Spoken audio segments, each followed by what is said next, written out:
신명기 4장 5절에서 8절까지 우리 한 목소리로 5절부터 8절까지 읽습니다. 시작. 내가 나의 하나님 여호와께서 명령하신 대로 규례와 법도를 너희에게 가르쳤나니 이는 너희가 들어가서 기업으로 차지할 땅에서 그대로 행하게 하려 함인즉 너희는 지켜 행하라. 이것이 여러 민족 앞에서 너희의 지혜요 너희의 지식이라. 그들이 이 모든 규례를 듣고 이르기를 이 큰 나라 사람은 과연 지혜와 지식이 있는 백성이로다 하리라. 우리 하나님 여호와께서 우리가 그에게 기도할 때마다 우리에게 가까이 하심과 같이 그 신이 가까이 함을 얻은 큰 나라가 어디 있느냐. 오늘 내가 너에게 선포하는 이 율법과 같이 그 규례와 법도가 공유로운 큰 나라가 어디 있느냐. 아멘. 여러분, 하나님의 법을 지키게 되면 어떤 유익이 있을까요? 하나님의 말씀을 지키게 되면 세상 사람들이 믿는 자들을 우러러보고 또 존경하는 것을 본 적이 있습니까? 저는 별로 그런 것을 본 적이 없는 것 같습니다. 왜냐하면 요즘은 기독교를 보는 안티 세력이 너무나도 많아졌기 때문입니다. 요즘은 사람들이 기독교를 동경해서 교회에 나가고 싶다거나 목사가 되고 싶어하는 일을 찾아볼 수가 없죠. 이런 일은 교회 안에서만 이루어지는 일이기에 교회 밖에 사람들이 관심을 갖는 부분이 아닙니다. 교회 밖의 사람들은 세상을 동경하지 결코 교회를 동경하지 않습니다. 그들은 교회 밖의 스타들의 호감을 갖지 교회 내에 지루해 보이는 목사나 장로들에 대해서 우러르지 않는 것입니다. 하지만 오늘 본문은 그렇게 말하고 있지 않습니다. 여러 민족들이 이스라엘 백성들에 대해서 우러르고 칭찬하고 있는 내용들을 보게 됩니다. 그들이 이스라엘을 동경하고 있다는 것이죠. 물론 이것은 실제의 내용이 아니고 미래에 일어날 일에 대한 가능성을 말씀하는 겁니다. 하지만 충분히 개연성이 있는 얘기입니다. 왜냐하면 이건 지금 모세가 이스라엘 백성들에게 하는 말인데 모세는 하나님의 말씀을 지키는 것의 그 결과를 알고 있는 선지자였기 때문입니다. 하나님의 말씀을 듣고 지키는 것에는 어떤 은혜가 있는지 그 능력에 관하여 알고 있는 것이 바로 이 모세였습니다. 그렇기 때문에 비록 지금 미래를 이야기하고 있는 것이지만 모세는 그것이 현실인 것처럼 아주 당당하게 선포할 수 있었던 것입니다. 여러분, 여호와께서 명령하신 규례와 법도는 토라이죠. 토라의 뜻은 가르침인데 보통 사용 용례가 두 가지입니다. 첫째는 모세 오경을 가리킬 때 토라라고 부르고 또 율법을 지칭해서 토라라고 부르죠. 모세오경은 창세기, 출애굽기, 레위기, 민수기, 신명기 이 5권의 책 성경을 가리키는 것이고 이게 다 모세가 쓴 성경입니다. 하나님 모세에게 가르침이라는 의미를 가진 이 토라를 쓰도록 영감을 불어넣어 주셨고 그가 쓴 이 5개의 자료가 토라라는 이름으로 불리게 된 것입니다. 토라 안에는 여러 가지 율법들이 많이 기록되어 있고 율법이나 하나님께서 이스라엘 백성들에게 가르쳐 주신 그런 말씀인데 이건 그냥 가르침이 아니라 명령이죠. 지켜도 되고 안 지켜도 되는 것이 아니라 하나님의 절대적인 명령으로서 반드시 지켜야 하는 명령이 바로 율법입니다. 그리고 이 하나님의 가르침이자 명령인 이 율법, 아니 토라를 오늘 본문에서는 뭐라고 얘기하고 있습니까? 규례와 법도라고 이름을 바꾸어서 말하고 있습니다. 그러면 규례와 법도는 또 무슨 뜻일까요? 우선 사전적인 뜻을 보면은 규례는 지켜야 할 규칙과 관례를 의미하고 또 법도라는 것은 생활상의 예법과 제도 이런 뜻을 가지고 있죠. 그러나 성경은 이 규례와 법도를 좀 다르게 설명합니다. 우리 다 같이 신명기 6장 20절부터 25절까지 한번 찾아와서 한번 읽도록 하겠습니다. 신명기 6장 20절부터 25절까지입니다. 6절을 우리 같이 천천히 한 목소리로 천천히 같이 읽어보도록 하죠. 6장 20절부터 25절까지 읽겠습니다. 시작. 후일에 내 아들이 내게 묻기를 우리 하나님 여호와께서 명령하신 증거와 규례와 법도가 무슨 뜻이냐 하거든 너는 내 아들에게 이르기를 우리가 옛적에 애굽에서 바로의 종이 되었더니 여호와께서 권능의 손으로 우리를 애굽에서 인도하여 내셨나니 곧 여호와께서 우리의 목전에서 크고 두려운 이적과 기사를 애굽과 바로와 그의 온 집에 베푸시고 우리 조상들에게 맹세하신 땅을 우리에게 주어 들어가게 하시려고 우리를 거기서 인도하여 내시고 여호와께서 우리에게 이 모든 규례를 지키라 명령하셨으니 이는 우리가 우리 하나님 여호와를 경외하여 항상 복을 누리게 하기 위함이며 또 여호와께서 우리를 오늘과 같이 살게 하려 하심이라. 우리가 그 명령하신 대로 이 모든 명령을 우리 하나님 여호와 앞에서 삼가 지키면 그것이 곧 우리의 의로움이니라 할지니라. 아멘. 여기 이제 규례와 법도가 무엇이냐 이제 그런 내용인데 후일의 자손들이 그 부모에게 묻습니다. 증거와 규례와 법도가 무슨 뜻입니까? 이렇게 묻는다는 겁니다. 그러면 부모는 자녀들에게 그 뜻이 무엇인지 이제 설명해 줘야 하는 겁니다. 이게 바로 이제 자녀 교육이고 또 신앙 교육이죠. 근데 여기서는 증거라는 말이 하나 더 추가되어 있습니다. 그래서 자녀의 신앙 교육에서는 이 세 가지를 알려줘야 합니다. 그 첫째가 증거이죠. 이 증거는 출애굽 사건입니다. 즉 애굽으로부터 구해주신 하나님의 권능과 은혜가 바로 그 증거입니다. 또한 그렇게 해서 결국 가나안 땅에 들이셨는데 이 또한 증거입니다. 그래서 이것을 우리의 상황에 적용해 보면 우리가 주님을 믿어서 예수님의 은혜로 구원받고 또 천국 백성 곧 하나님의 자녀가 된 것이 곧 증거인 것입니다. 이러한 증거를 부모된 우리가 자녀들에게 꼭 설명해 줄 수 있어야 하는 것이죠. 그래야 자녀들이 부모를 통해서 하나님을 알 수 있게 되는 것입니다. 그러니까 증거라는 말은 곧 하나님을 아는 것, 하나님이 어떤 분이라는 것, 이것을 가르쳐 주는 내용입니다.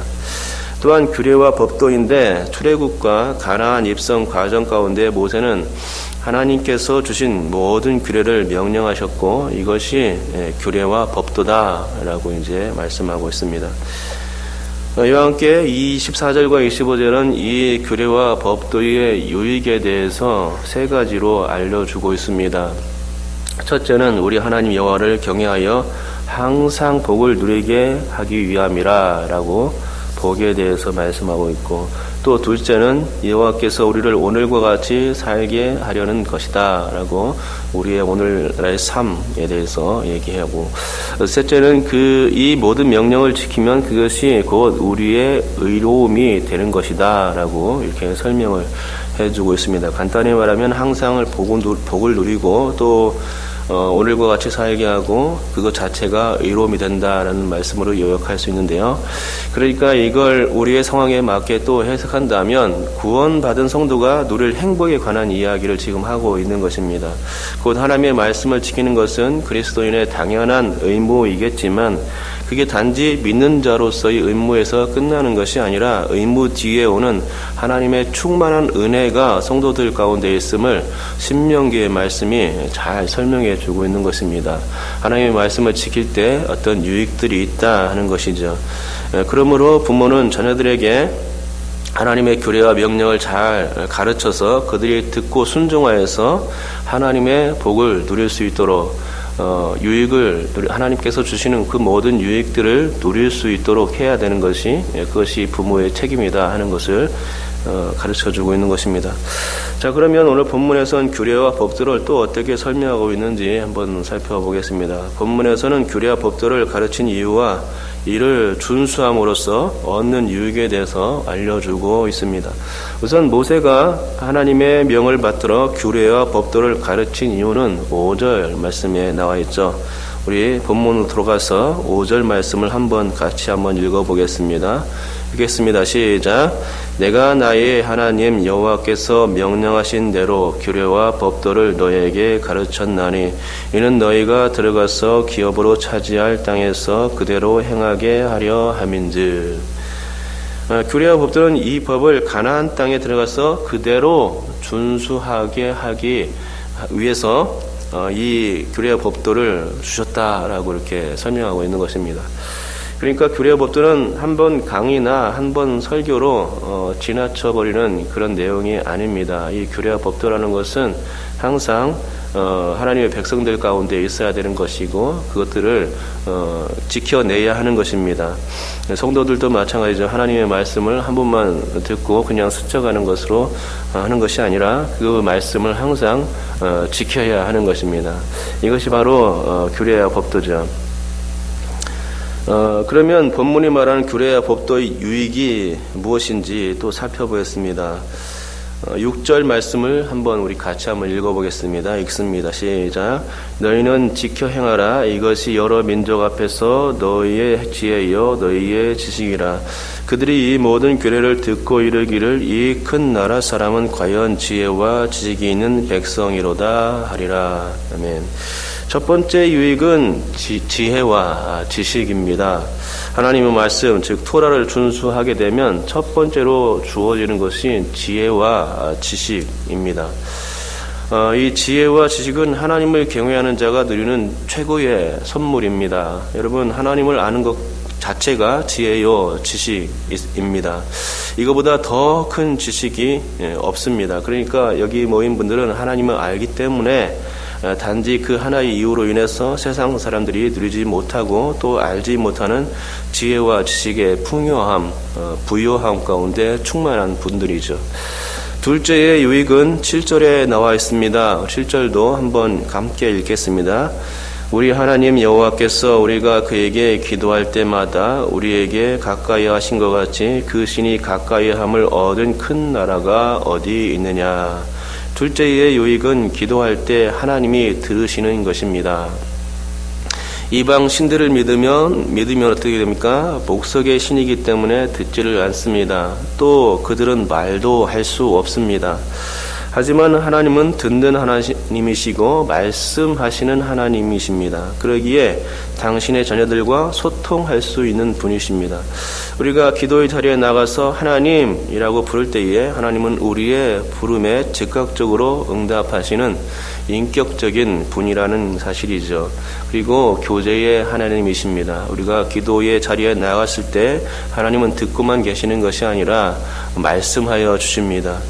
우리 마음 가운데서 하나님의 말씀을 심어주고 그 말씀이 우리 가운데 뚜렷이 제시되어서 주님께서 이런 말씀을 주시는구나 하고 우리가 깨닫고 그 말씀대로 살 수 있도록 도우시는 것이죠. 절대로 하나님의 법을 지키는 자들을 하나님이 외면하시는 법이 없다는 것이죠. 셋째의 유익은 8절에 나와 있습니다. 우리 함께 8절 말씀도 읽겠습니다. 시작. 오늘 내가 너에게 선포하는 이 율법과 같이 그 규례와 법도가 공의로운 큰 나라가 어디 있느냐.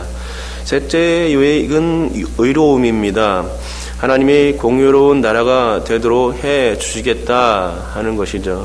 물론 공의로운 나라가 되기 위해서는 그 나라의 백성이 모두 다 하나님의 규례와 법도를 잘 지켜야만 합니다. 그리하면 그 모든 백성들이 다 하나님의 의로움을 덧입게 되고 결국은 그 나라가 하나님의 공유가 세워지는 그런 나라가 될 수가 있는 것이죠. 지금까지 살펴보았듯이 규례와 법도의 유익은 첫째로 지혜와 지식을 얻는 백성이 된다는 것이고, 둘째는 기도할 때마다 응답받는 하나님의 가까이 하심이 있다는 것이고, 셋째는 개개인이 하나님의 의로움을 덧입는 공의로운 하나님의 나라를 이룰 수 있다는 것입니다. 그러나 중요한 것은 규례와 법도를 지킬 때에만 바로 그렇게 된다는 것이죠. 규례와 법도도 지키지 않는데 이런 유익이 결코 올 수 없습니다. 규례와 법도도 지키지 않는데 이런 유익이 없는데 하나님 말씀을 지키지 않고 불순종하는 사람들에게 어찌 하나님을 아는 지혜와 지식이 있으며 하나님의 가까이 하심에 그런 응답이 있고 또 하나님께서 공의를 세울 수 있겠습니까? 이런 일은 할 수도 없고 또 될 수조차 없는 일입니다. 그러기에 우리가 중요하게 생각해야 하는 것은 토라를 준수하는 것이 첫 번째이죠. 유익을 얻는 것, 그것보다도 토라를 준수하는 것, 이것이 첫 번째이고 유익은 부차적인 것입니다. 그래야면 그것이 바탕이 되어서 하나님께 주시는 수많은 유익이 함께 따라온다는 것이죠. 그리고 이런 유익들 가운데 세상 사람들이 기독교인들을 우러르고 칭찬하게 된다 하는 것이죠. 오늘날 교회가 세상의 지탄을 받는 것은 왜 그러냐? 토라대로 살지 않기 때문입니다. 하지만 토라대로 살면 분명 세상 사람들은 기독교가 참 종교임을 인정하리라 믿습니다. 그러기에 우리는 모세가 이스라엘 백성들에게 토라를 가르쳤던 것처럼 교회에서 열심히 이 토라, 하나님의 말씀을 가르쳐야 하고 또 신명기 6장의 부모들처럼 토라를 가정에서 열심히 가르쳐야 합니다. 그리하여 많은 유익을 얻을 수 있는 교회와 성도들과 또 가정의 자녀들이 될 수 있어야 하는 것입니다. 그렇게 할 수 있는 교회와 부모가 될 수 있기를 주님의 이름으로 축복합니다.